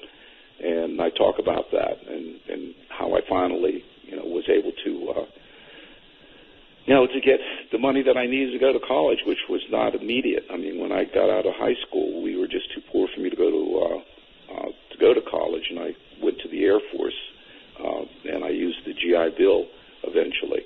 This was during the Vietnam War period. And sometimes I like to give people an example in my book, not just so that they learn something about the physics, but also learn about the possibility of achieving their own dreams. Okay. I really try to do that when I'm giving speeches as a motivational thing, which is to say that, you can achieve your dream if you do three different things. Number one, you have to have a dream first, a goal. And it should be something that really excites you, something that turns your life. It shouldn't be something that other people think is exciting for you, but something that really you want to do, whatever it is. And then you have to develop a strategy for achieving that. In my case, as I said, it wasn't that I was going to go to college right away, but I developed a strategy of going into the service as an enlisted man and then getting the money from the GI Bill, and since following my father's footsteps, that allowed me to go to college. Mm-hmm. And then the third thing is what I call the self-sweat equity. That is to say, the investment of the effort in yourself to achieve that. In other words, the hard work that's necessary to do that. And if you do those three things, then there's really nothing that you can't achieve for yourself. All right, Professor, here's a question for you. If we received a message from the future, whether it would be our future directly, or another dimension's future, or an extraterrestrial message, in what way would you imagine that message would manifest? Well, once again, we would have to know what we're trying to receive. To give you a simple example in another domain is SETI, for example. Yes. So they actually are monitoring, and they're using, radio telescopes and things. In other words, yes. they are assuming that this extraterrestrial intelligence has the same sort of type of way of communicating that we have. And that's a reasonable thing because electromagnetic radiation is the same here or on the other side of the galaxy. So you have to. So the way in which it would manifest itself would depend on what we think we would be receiving. All right. Well, I'm just asking for a guess. I mean, would it be a note that would flutter to somebody's desk? No, it would have to be in a way like SETI. I mean, you're not going to get extraterrestrial information in that form. It's going to have to be in a form that they can receive the communication. So we really have to set up a way in which we would think that it's going to be received. Here terrestrially, we will be controlling that. In other words, when this device goes online to try to receive information, we will have detectors that detect neutron spin orientations that would allow us to digitalize or to translate that into binary code. And we know how to read binary code. So we're anticipating that that's the way we're going to be sending the information because we have, in fact, will be doing that. In other words, once we have this process, that's how we're going to set it up. So we're going to have to, with extraterrestrials, it's going to be a lot harder because the only other way that we could get the information would be, like from SETI, and they might send us information in terms of a binary code or something else. The problem is that we have to know, we have to be able to determine that we're getting information from them. In fact, it's funny because originally pulsars were thought to be information. Yes. All right, let's try a couple of calls here and see what kind of questions we get. You're on the air with Professor Ronald Mallett. Hi. Hello, Art. Hello. Hi. I got a question that maybe the professor might be or may not be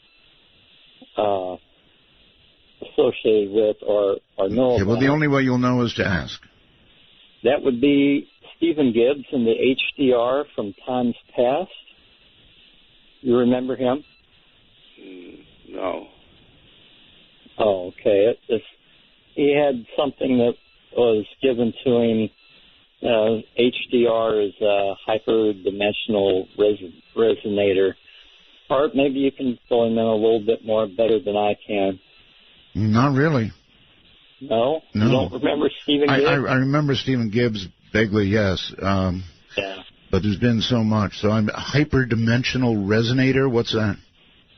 It was some kind of invention that he had that had some kind of bar magnet and a set of controllers, and I think it had to do with some high frequency stuff to make you either out of body or if it was on a correct play line, go back in time. All right. Well, that's getting pretty far out there. I'm sorry I don't remember it well enough to describe it to the professor. There have been a lot of people, Professor, that have come up with various sort of time travel schemes or claimed time travel. You're aware of that, right? Oh yeah, no, I'm aware of that. I once again, as a scientist, it has to be something that's verifiable. I mean, remember the experiment that I was talking about with the Naval Observatory? I do, yes. Right, that's been repeated again and again and again, and not just here in the U.S., but in other places. Right, well, that's science, so yes, we know it's true. Right. The thing is that when people tell me that, that a person says that they've traveled back from the future, I tell my students, number one, first, be very polite to the person, number one. Two, say, well, okay, show me the machine that you materialized into, because once again, they cannot have materialized into nothing. There has to be a receiver that they were in, because that was the thing that caused the time distortion in the first place. Well, now, wait, are we so sure, since it hasn't happened yet, how it would have to manifest? Oh, yeah. I mean, it doesn't matter how. It doesn't matter. It doesn't matter what the process is. For example, when we were talking about the limitation of time travel, let's talk about wormholes. You can't go back in time earlier than when the wormhole was formed. You just can't. I mean, that's physics. You can't go back in time earlier than when the rotating black hole was formed. Okay. So no matter what the process is, and it doesn't matter what it is, you can't go back in time earlier than the process itself. So when they materialize, they have to materialize in a device of some sort, and it can't just simply be that they materialize into nothing. I mean, okay. All right. Here's another one. You're on the air with Professor Mallett. Hello. Hi, Art. Hi, Professor Mallett. Thank you for taking my call. I hope you're all having a great night. Thank you. We are. Great. It's been a pleasure listening. I have a couple brief questions. Go ahead. First, Professor, have you seen the movie Primer about time travel? Yeah. In fact, I'm glad you bring that movie up, because it's one of the few movies that actually talks about the limitation of going back into the past in a rational way. It's a very little known movie and very low tech, but they do point out that you can't go back in time earlier than the device that caused. Yeah, I thought the notion of the fail-safe was pretty novel and unique. Yeah, and it's actually based on the way in which physics, operates. So yeah, I'm glad you mentioned that. Great. And my other question would be, if you're familiar at all with simulation theory. I know you mentioned, this idea that either pulsars or quasars were originally seen as, possibly information. And I'm curious to know if you're familiar at all with, this theory that posits that, we might be living in a simulation, or that there's this alignment of quasars along the different filaments in the galaxy that could suggest, different ways of the ordering of physics. Yeah. No, actually, I have heard about this notion that we might be living in a simulation, and we might be actually living in a matrix. Incidentally, one of my other favorite science fiction movies is The Matrix. The Matrix, of course. Right. Yeah. The thing is that, once again, it has to be, how does one verify that? That's the limitation. In other words, yeah, maybe it's a possibility, but how do you actually verify it? So it's one of these things that it's an interesting conjecture, but it's hard to know how one actually can, in an operational way, verify it. Sure. And my last question is, maybe I just wasn't following earlier, but if you're able to talk about the realistic and I guess the large-scale implications of being able to send information back to the past. Maybe I wasn't following, but it sounds like you were saying that information sent back might go to a different timeline, so it just essentially just be charity to different universes? Or am I misunderstanding?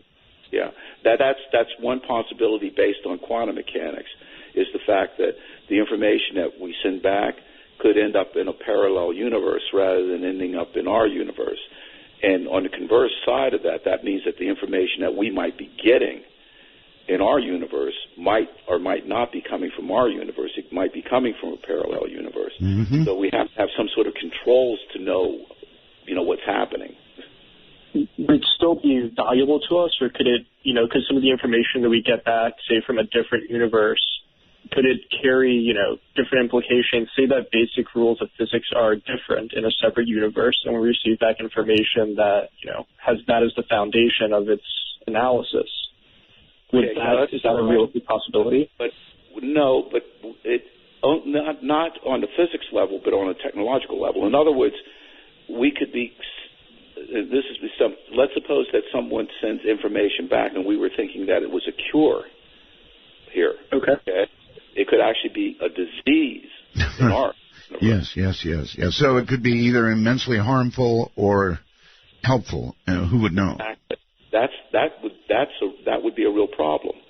But as far as the basic laws of physics, they have to be the same, or we won't be able to get the information from them at all. In other words, the basic laws have to be the same in both universes. All right. Thank you very much for the call. Al on Skype, you're on the air. Hi there. Hi. Hi. I have two quick questions. All right. Okay, one is, assuming that, if you go back in time, but it ends up being not your timeline, right. What I don't understand is, do we then, would that time traveler be creating their own universe? Would they actually be creating this universe? Or are they just slipping into something that was already there? Right. Right. That's right. The thing is that you have to remember that, once again, when you take into account the fact that they have to materialize into it, it has to be that they are coming into, it could be that they're creating a new universe, but that new universe has to have a device in it. That's like the device that they left, or they can't just get to that universe. So the question is that, is it a universe that was already there, is what you're saying, and that they come into that universe? If we're talking about the parallel universe in the notion and the way in which I was talking about it, you actually would be creating an alternate universe going back. Wow. Yeah, that's amazing. It is, yes. My other quick question was, if, let's say we know that now that there could be Earth-like planets, even super-Earths, that could be even millions of years more ahead than us in terms of advanced life. And if that's possible, this is really out there, but it's fun. It's a fun idea. If that's possible, and this super advanced civilization created a time machine, and they turned on that time machine at the time, say, when Earth had dinosaurs roaming on it, right. Would it be possible for those aliens to, say they had this time machine aboard a spaceship that just lasts a long time, could they visit Earth and visit Earth back when it was the time of the dinosaurs? Okay. Absolutely. No, absolutely. That's a possibility. But yeah, no, that's a possibility. I mean, the question is of them trying to find us. You know, I mean, it's a big universe out there. But let's say that they have, you know, they're able to find us. Yeah, they could actually have visited the time of the dinosaurs if they had created their machine that long ago. Yes.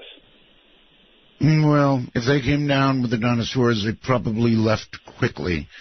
Right. I would say that would be very much so. On the phone, you're on the air with Professor Mallett. Hello.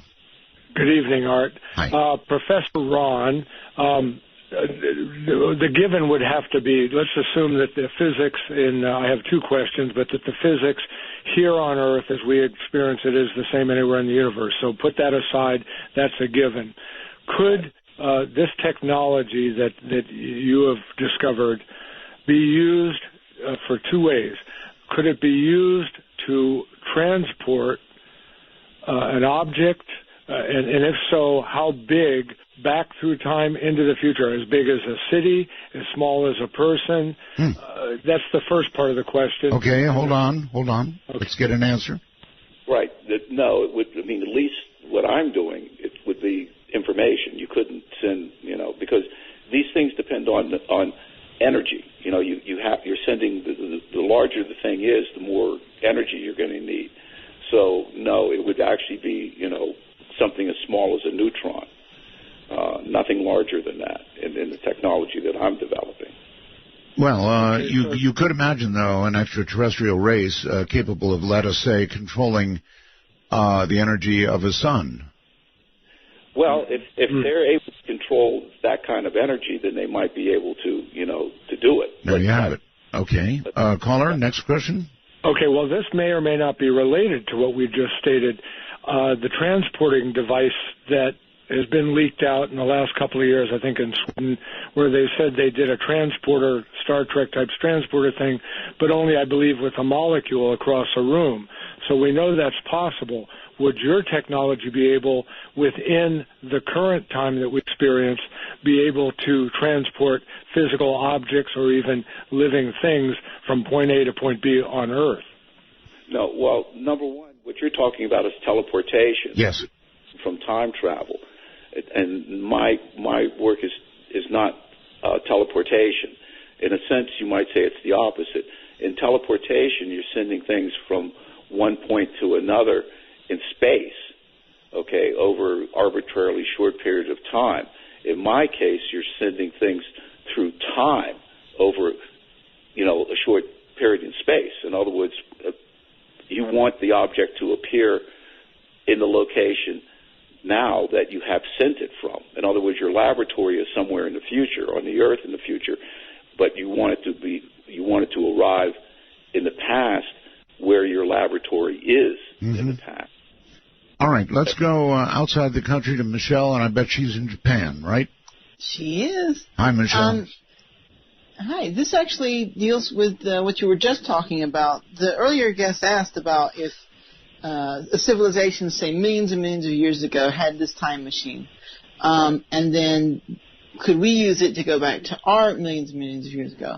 The question that I had was, let's say this time machine was moved. You just said that you'd want it in a static place like a laboratory. But let's say someone built it on a ship, and then it started at point A, and then 2 million years later it was, way on the other side of the galaxy somewhere. If you walked into it or sent information into it or whatever, in the future, where's it going to end up in the past? Is it going to end up in that spot in the past, or is it going to end up in the machine's original spot in the past? Yeah, right. So that's a very excellent question. The thing is that the way you have to think about it, and I'm going to talk about this in terms of the work that I'm doing, is that when I was talking about these loops in time, the loops really don't close back on each other so that it's like you're going around and around. What's happening is that think of two different things happen. Imagine that when these loops are being created in time, that it's like a slinky.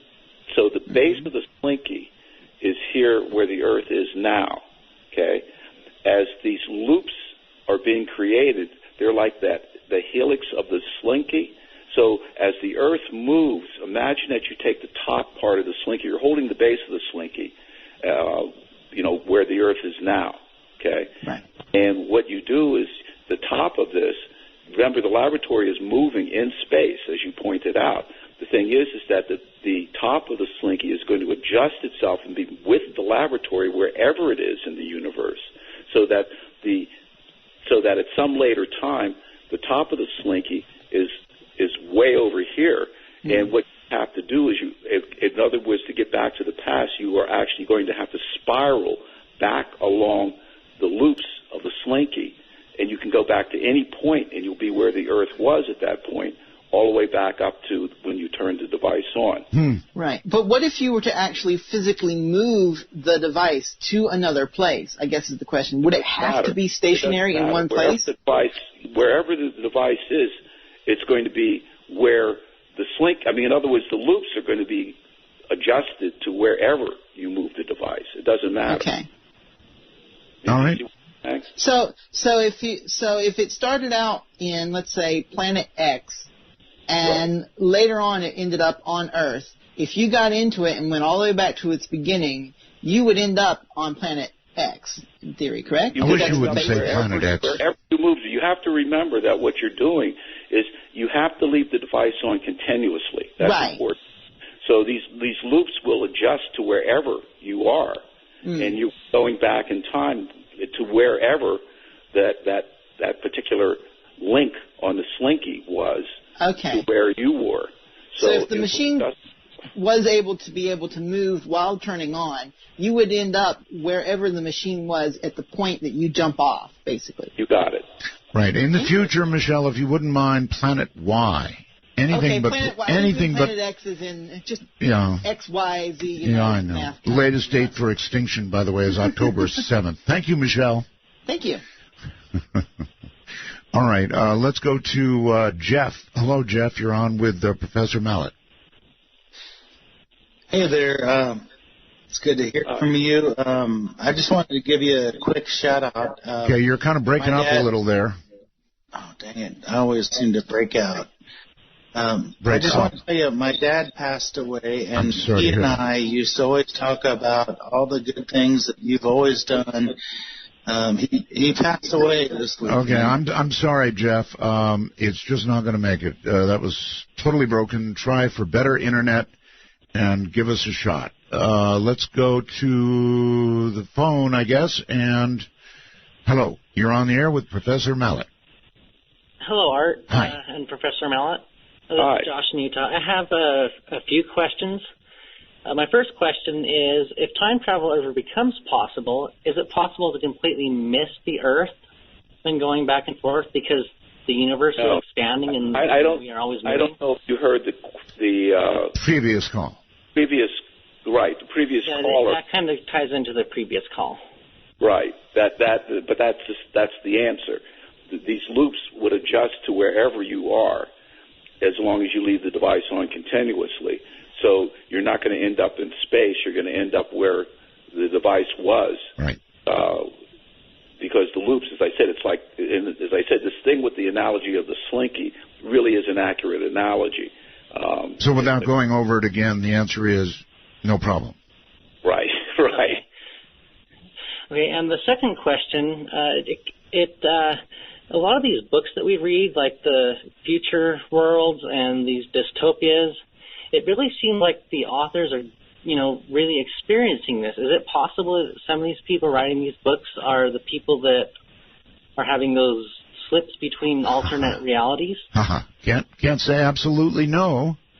Well, no, but the thing is that what you have to remember is that the human imagination is incredible. I mean, H.G. Wells, when he was writing this book, The Time Machine, he wrote it 10 years before relativity came on. And what he said in it almost sounds like, how did he get this information? He actually calls time the fourth dimension. That was the first time it was stated like that. And it was something that's always caused me to ponder, how did he come up with this information? So the thing is that I think that it just has to do with the human imagination rather than, the fact that they're getting some sort of outside information. One of my favorite quotes by Einstein is that imagination is more important than knowledge. Knowledge is limited, but imagination encircles the world. And what he meant by that was not that knowledge isn't important, but what he meant is that the driving force for us to acquire knowledge is our imagination. So I just think that these people are just extremely imaginative, and they could lead to the real possibilities. After all, H.G. Wells was the inspiration for me to try to understand scientifically how time travel was possible. Okay. And the final question is, there's a popular British sci-fi show that you may have heard of. And in that show, the main character talks about Doctor Who? Yes, Doctor Who. I'm a huge fan. The Doctor talks about these fixed points in time where you can go through time, but there are certain things that you cannot change or influence. And I'm wondering, is that probably going to be true when we get time travel? See, that's one of those things that we don't know until we do it.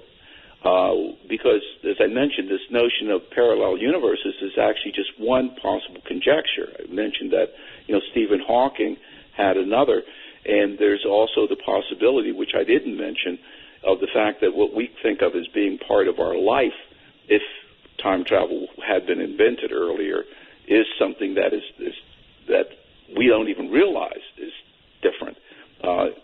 What you were talking about as far as fixed things, that would play into Hawking's chronology protection hypothesis, that there would be things that you could alter. But once again, we don't know. And then there's that scary other possibility, which is the fact that when we do go back in time, we really do alter our real universe and change it, and that the only person who realizes that is the person who altered it. Yeah. So you're going to want to look into that and have a discussion with your provider. And with that in mind, Professor, once again, here we are, and lots of people want to talk to you, so let's go to Marion in all the way over in Romania in the European Union. Hi, Marion. I apologize for my voice again. That's all right. Go ahead. Well, one that goes back in time, for example, can send information from today 1 day ago to 1 day ago to get the lottery winnings, or I don't know what financial gains, I mean, for say. All right, so, yes. What's going to stop them from doing that, or why it have been done by now? Okay. Well, if you were listening, Professor, I think you feel that the information would not come from this specific timeline. Is that right? That's right. I mean, according to quantum mechanics, I mean, the person might make a winning in another universe, but they won't make it in this universe. That's one, possible scenario. And so it's the other thing is that it can't have happened yet because time travel hasn't been invented yet. Okay, not terrestrial time travel. Any minute, though. Well, with the right amount of money and a great enough technology, a lot of money, perhaps. But the thing is that, as I said, according to what we understand from quantum mechanics, you might be able to alter information in another parallel world, but maybe not this. That's just one possibility. As I said, there's the other option of Stephen Hawking's chronology protection hypothesis, which simply says that when you try to send the information back, you won't be able to do it. But once again, we don't know what's going to really happen when that happens. We don't. And once again, the technology, when it does go online, is not going to be accessible to individuals any more than nuclear reactors are accessible to individuals. All right. On to Dale. Hello, Dale, on Skype. You're on. Hey, Art Bell. How you doing? Very well, thank you. Great show today. Thank you. Professor, I got a couple geometry questions for you. This is a really interesting theory. Are you, with the light that you're using to create the changes in the fabric, are you moving the light like in a cylinder, like you were so that the light beam stays parallel and it moves around, or is it moving in a cone, like you use the analogy of stirring ice, or are you actually using like a coherent source and rotating it along the axis of the light beam? Okay, well, answer all of your questions in one. Number one, it is a coherent light source. It's lasers. In other words, when I say light, it has to be specifically laser light. Okay. The other is that it's actually you can create a cylinder of light that actually is light going like along the surface of a cylinder. So that's what you're doing. Okay. So it's coherent laser light, and it's in a cylinder pattern. Okay. So you're spinning it. Okay, but you're not interesting. It's so many tie-ins with a lot of the other machines we've been hearing about lately. Mm-hmm. The other question was, with E equals mc squared, you get a whole lot of energy out of matter, and I'm wondering if this machine, this idea, is deforming the fabric of space-time in the same way that matter does. It would take a lot of light to do that. So how much light do you need? Yeah, no, that's absolutely right. As far as twisting space is concerned, it's not that much. But when it comes to twisting time, it could be gigantic. That's why we have to try to understand first how much we need, and we do actually know how much we need to twist space. But what we're hoping to learn from that is novel ways of overcoming how much we would need to twist time. It's very much the analogy that I was mentioning earlier with equals mc squared. That sounds like a simple equation, but the question is how do you get that energy out of that mass? And it wasn't even clear at all until the 30s that was even possible, even though theoretically it was so. It wasn't until we discovered the notion of chain reaction that we actually was able to see how we could get the energy out of the nucleus, okay, to create that enormous amount of energy that we have, which results in the atomic bomb, but also in nuclear reactors. So what we're hoping is that with these feasibility studies and when we do the experiments with the twisting of space, energy barrier to cause the twisting of time. But once again, we haven't gotten to that stage yet. All right. Very quickly, I think to Vancouver, Washington on the phone. Hello. Hello, Art and Professor Mallett. Yes. I am by no means a scientist, but I have a personal theory about time dilation that I'd like to run by you and see what you might think about it. I picture a simple atom like a hydrogen atom with the electron orbiting around the nucleus, describing a perfect circle. Now, let's say you accelerate that in a linear direction. It's no longer describing that circle. It's describing a spiral now. It's trading off some of its orbital velocity for the linear velocity. And the faster you accelerate it, the more elongated that spiral becomes until finally it becomes more or less a straight line. And perhaps that could explain why time slows down for theoretically, for something that is traveling, at speeds close to light. I just wonder what you might think about that. Well, the thing is that you're partially right, but you have to remember that the system has time in it. It's not something that's creating time. It has time in it. So you're actually having a time dilation effect that's happening for the electron that's moving around the proton. And then when you're moving the system, it's the time dilation effect that's happening is happening to the system. It's not that the system is creating the time dilation. So that's as I said, you have to remember that the time is independent of the system, and what you're doing by accelerating it is you're actually causing the time of the system to become altered, not the time of the system that the system is creating the time dilation. Does that make sense? I think it does to me. Let's go to Skype. Hello, you're on the air with Professor Mallett. Is this me? That is you. Awesome. I had a quick question for the professor. Yes. Take my answer off the air. Once time travel becomes possible, would it be possible to go back in time and record an event with a camcorder or an audio recorder? And if so, would the information on that recorder still exist when you came back to the future? Ooh, good one. Yeah, so what you're saying is that suppose you go back, and if the problem is that it may or may not, because once you've gone back, you've altered the past. So if you come back, then you might find that you have a different system because you disturbed the past. And so what you now have on your camcorder is not what you would have if you went back again. Because you've altered the past by being there.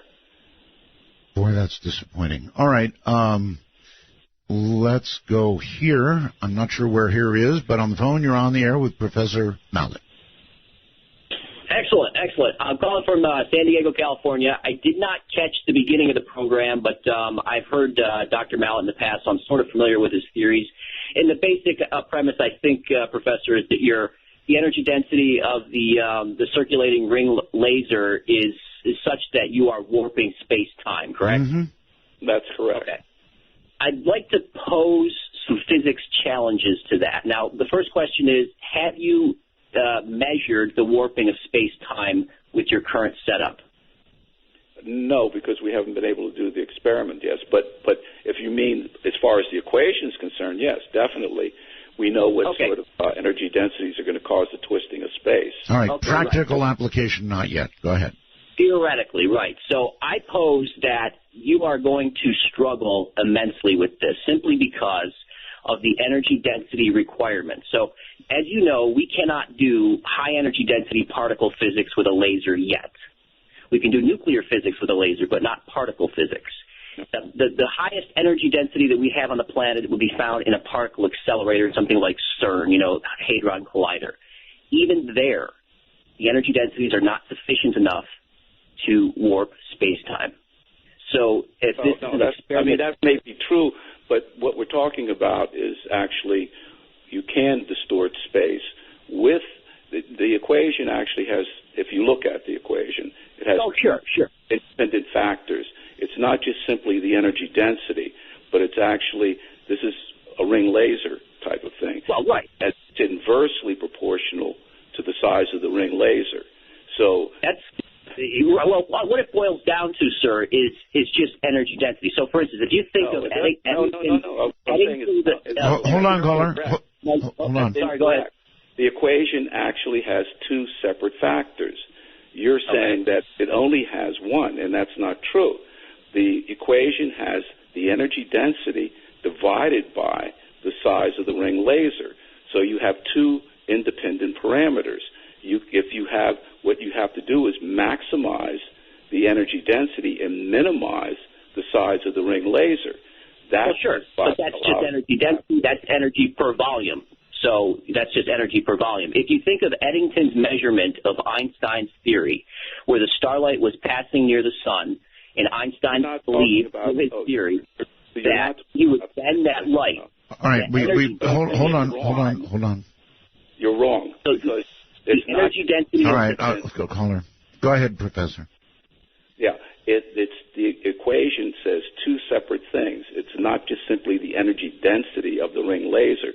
The energy density is a separate factor from the size of the ring laser. The size of the ring laser is a separate parameter, and what you're doing is you're actually increasing the energy and decreasing the ring laser size. Mm-hmm. That is not the same thing as changing the energy density.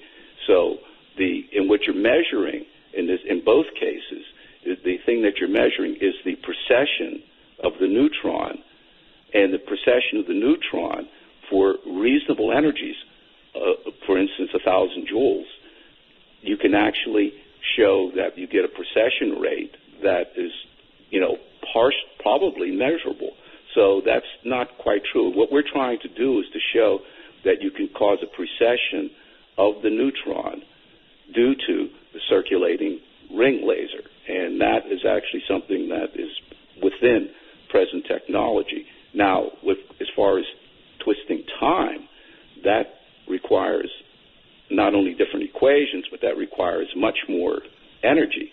But as far as twisting space is concerned, that is definitely within the present technology and within laser powers. As a matter of fact, I have a colleague who's a laser specialist and is an expert in diode lasers, and the NSF proposal we have actually shows that you can, cause this twisting. And he's going to need how much money to begin to approve application? As I said, we have to have at least $250,000 for the feasibility study, and then that will determine exactly how much we need for the actual experiments. Well, that seems within reason. Hi there. You're on the air with Professor Mallett. Hi, guys. Good evening. Good evening. Hi, this is Chandler calling from Bloomington Normal, Illinois. And my question for the guest is, about a month or two ago, you'd interviewed a guy who had claimed to have traveled back in time as part of a Project Pegasus by DARPA. That's right. And even viewed dinosaurs and said he attended the Gettysburg Address. He did. And I was wondering... my guess is the professor is probably familiar with Andrew. Are you? Yeah, I am. Yeah, he is. So I would wonder, have you, in that case, or have you ever run across any other specific cases that have given you pause and made you wonder whether we've had visitors from the future? Well, I don't think Andrew gave him pause, but he can answer for himself. He just gave him pause. No, remember what I said about verifiability. And this is important, physics and science in general has two critical things: reproducibility and verifiability. You have to be able to verify this. And when I say verify it, I mean by independent laboratories anywhere in the world. And you have to be able to reproduce it anytime again and again under the same conditions. One of the things that I'm very, very proud of is my book has been translated in a number of different languages. Those languages are ones that I can't read. For example, it's been translated to Japanese, Chinese, and Korean. The thing that looks exactly the same in all of those languages is the basic equation that I have for the precession of the neutron due to the gravitational field of circulating light. The equation looks exactly the same. What that says is the universality. Someone in any of these countries can verify my work independently of me. And the thing is that whenever, for scientists, if you can't show in a verified way that what you have done can be done and reproduced, then it's, let's just simply say the community is skeptical. So Andrew's got to go back again. Well, thanks for your answer. It's slightly disappointing, if it's very direct. All right, thank you very much. And thank you, guys. Good. Right, thank you. Professor, we are out of time, literally. One thing is I'd just like to mention, if people are interested in the book, it is available on Amazon.com. Of course. And the name of the book? Is Time Traveler. Time Traveler. All right, well, it has been my pleasure, as always, to interview you on one of my favorite topics. So, Professor, thanks a million.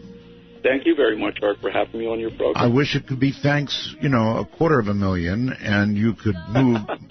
Anyway, have a great night, Professor, and thank you. Thank you very much. Good night.